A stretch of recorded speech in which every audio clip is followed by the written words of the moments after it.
আজকে আমরা এমন একটা যুগান্তকারী নতুন পদ্ধতি নিয়ে কথা বলবো যেটা দিয়ে মহাকাশের ক্ষুদ্র আবর্জনাও ট্র্যাক করা সম্ভব। আর এই আবর্জনাগুলো কিন্তু আমাদের স্যাটেলাইটগুলোর জন্য এক মারাত্মক হুমকি। ভাবা যায় প্রায় ১০ কোটি ক্ষুদ্র কণা যেগুলো ট্র্যাক করা যায় না, সেগুলো পৃথিবীর চারপাশে ঘুরছে। সংখ্যাটা শুনলেই বোঝা যায় সমস্যাটা কতটা বড় আর জরুরি। তো আজকের এই যাত্রায় আমরা কি দেখব? শুরু করব এই অদৃশ্য হুমকিটা দিয়ে, তারপর দেখব প্লাজমাতে কিভাবে এর একটা ছাপ থেকে যায়।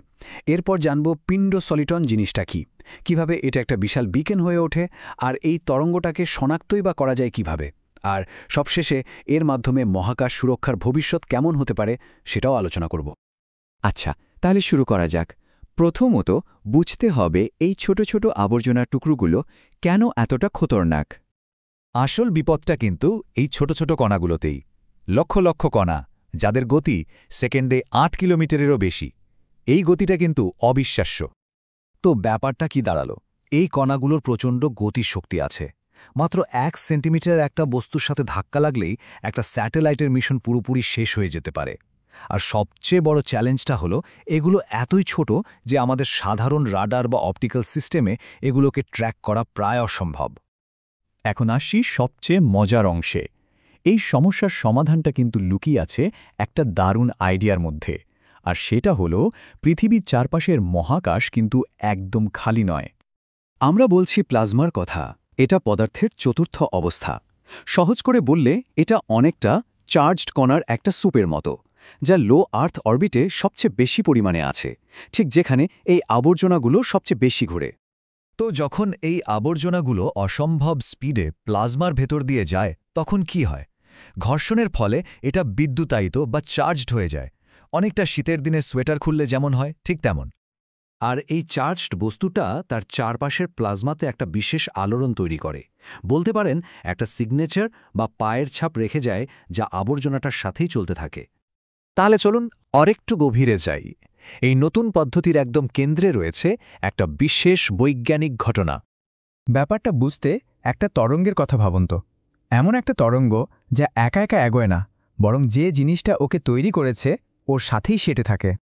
বিজ্ঞানীরা এটার একটা নাম দিয়েছেন পেন্ট সলিটন।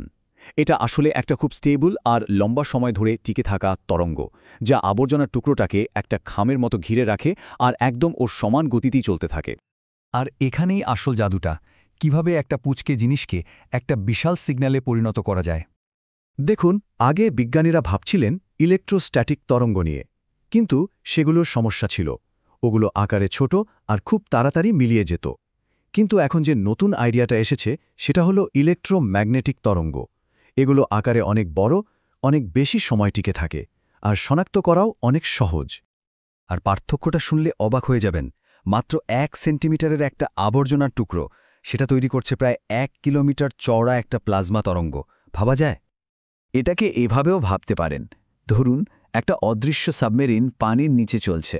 আপনি সাবমেরিনটা দেখতে পাচ্ছেন না, কিন্তু পানির ওপরে যে বিশাল ঢেউটা তৈরি হচ্ছে সেটা ঠিকই দেখতে পাচ্ছেন।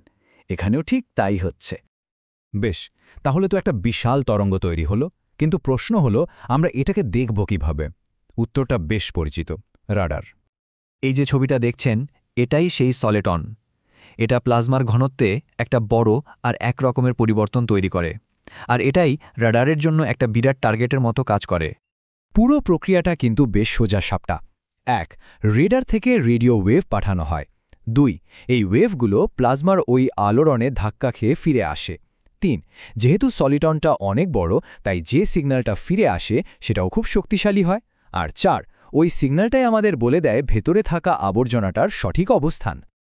তো আমরা একদম শেষ পর্যায়ে চলে এসেছি। এই নতুন প্রযুক্তির প্রভাবটা আসলে কতখানি সুদূর প্রসারী হতে পারে, চলুন সেটাই দেখি। এটা কেন এত জরুরি? কারণ যা আগে ট্র্যাক করা যেত না, এখন সেটাকে ট্র্যাক করা যাবে। এর জন্য নতুন কোনো বিশাল পরিকাঠামো লাগবে না। আমাদের হাতে থাকা রাডার টেকনোলজি দিয়েই এটা সম্ভব। সব মিলিয়ে এটা মহাকাশে আমাদের স্যাটেলাইটগুলোকে রক্ষা করবে আর আমাদের ভবিষ্যৎ অভিযানগুলোকে নিরাপদ করবে। তাহলে শেষ পর্যন্ত প্রশ্নটা এই থাকছে, এই যে অদৃশ্য প্লাজমা তরঙ্গ, এটাই কি মহাকাশে আমাদের ভবিষ্যৎকে সুরক্ষিত রাখার চাবিকাঠি হয়ে উঠবে? এর উত্তরটা হয়তো সময়ই বলে দেবে।